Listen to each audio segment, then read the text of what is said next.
Hey,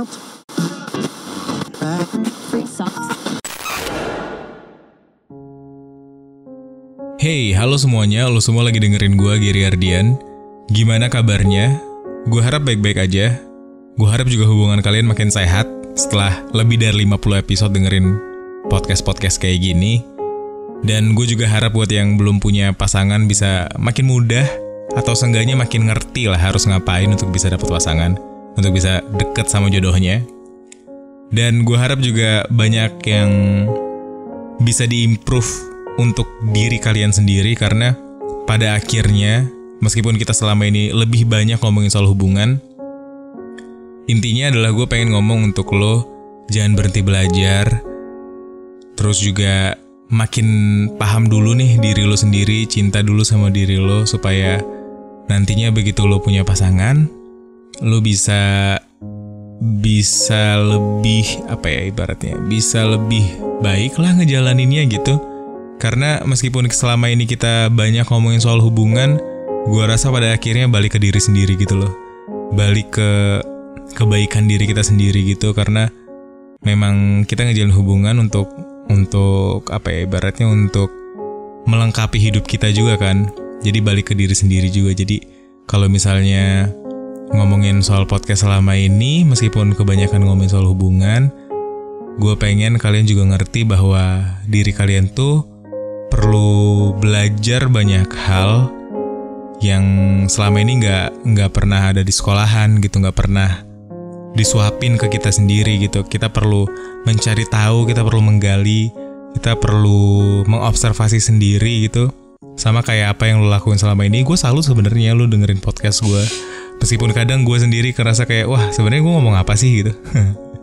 Nggak kok, gue observasi. Semoga banyak hal baik yang bisa diambil sejauh ini ya. Nah, gue tuh kalau misalnya buat podcast kan mut-mutan. Nih gue lagi megang buku gue. Gue baru sadar bahwa wah ini udah setahun ya gue terbitin buku hal yang paling sia-sia gitu. Iya, kayak kalau nggak salah bulan September deh. Gue lupa sih. Cuman gue rasa kalau nggak salah ini udah setahun gitu.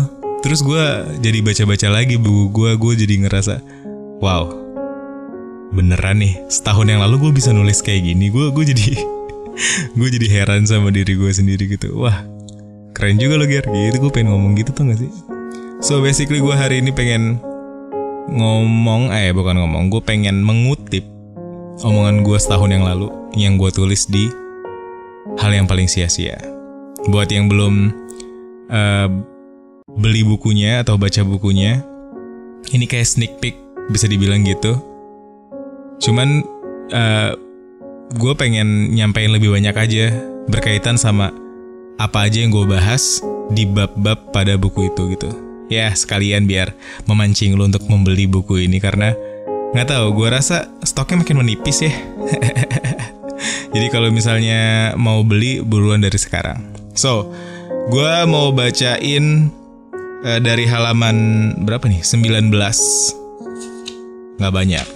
Kalian denger, gue beneran baca bukunya nih. Ya, dari halaman 19 sampai halaman 21 dulu deh ya.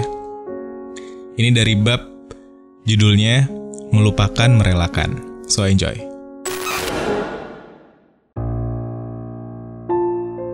Melupakan seseorang sangatlah sulit. Aku juga pernah berada di momen itu. Apalagi kalau bertemu tiap hari. Aduh, siap-siap saja mengelus dada sembari bersembunyi. Tentu akan lebih mudah untuk melupakan seseorang yang tidak ada ikatan apa-apa dengan kita. Tapi lain persoalan jika orang ini adalah penyebab dari senyum kita tercipta. Banyak sekali dia ambil andil untuk menciptakan tawa, sehingga kita merasakan apa itu bahagia. Dalam proses melupakan, kita akan kembali teringat setiap kebiasaan yang harusnya masih menjadi hal manis sekarang. Seakan dibuat percaya bahwa mesin waktu benar ada, tapi hanya ada di kepala kita.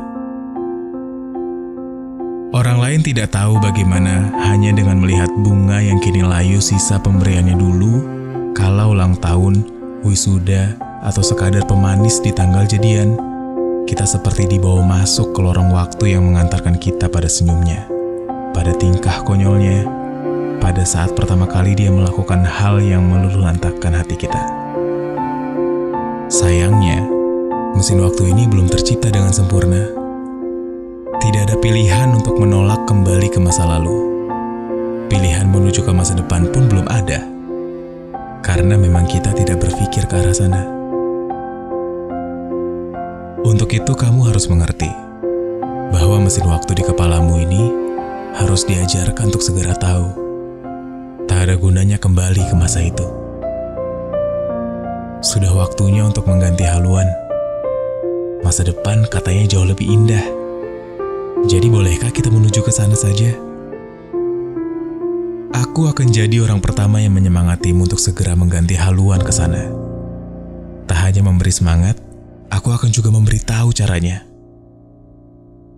Sebab sekali lagi, melupakan memanglah sulit. Apalagi kalau orang itu membekas di hati kita.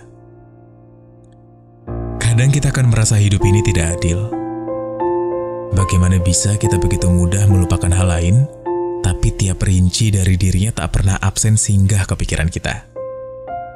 Tapi pernahkah kamu berpikir, ngapain juga kita harus melupakan dia? Bukankah itu terkesan jahat? Bagaimana bisa kita melupakan orang yang pernah memberikan momen-momen indah bersama kita? Meskipun benar kamu dan dia tidak lagi bersama, tapi apa pantas kita melupakannya? Dia juga yang membentuk dirimu sampai sekuat ini sekarang. Dia juga yang mengajarkanmu tentang arti dari seseorang dan bagaimana bangkit dari sebuah kehilangan. Dia sudah menjadi bagian dari hidup kita. Jadi tak perlulah kita lupakan. Lagi pula sulit melupakan sebuah refleksi nyata bahwa kamu punya hati yang tulus dalam mencintai seseorang. Kamu seharusnya bangga akan hal itu. Apalagi kalau kamu sadar bahwa move on bukan soal melupakan, tapi merelakan. Move on bukan soal lari dari kenyataan, tapi menerima kehilangan. Selama ini kamu terlalu sibuk melupakan. Sampai lupa, kita tak bisa melupakan hal yang membahagiakan. Yang kita perlu lakukan hanyalah terus berjalan. Membiasakan. Membiasakan untuk hidup sendiri tanpa dirinya. Membiasakan untuk bisa bahagia meskipun bukan dia alasannya. Membiasakan untuk mengerti bahwa bahagia bukan kewajiban siapa-siapa kecuali diri kita. Jangan lari. Jangan berusaha lupa. Sebab sekuat apapun kamu mencoba, bayangannya akan selalu ada. Kamu boleh tanya siapapun yang juga pernah merasakan ditinggal pergi oleh seseorang yang sudah dipercaya. Pasti akan selalu ada momen di dalam hidupnya yang tiba-tiba memaksanya untuk ingat kejadian yang dulu menjadi alasan untuk bahagia bersama. Ingat tentang dirinya itu tidak apa-apa.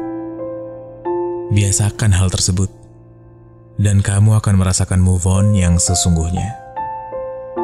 Move on bukan berarti kita lupa, tapi kita sudah terbiasa untuk tidak lagi menjalani hidup dengannya. Teruslah berjalan, hadapi, jangan lari.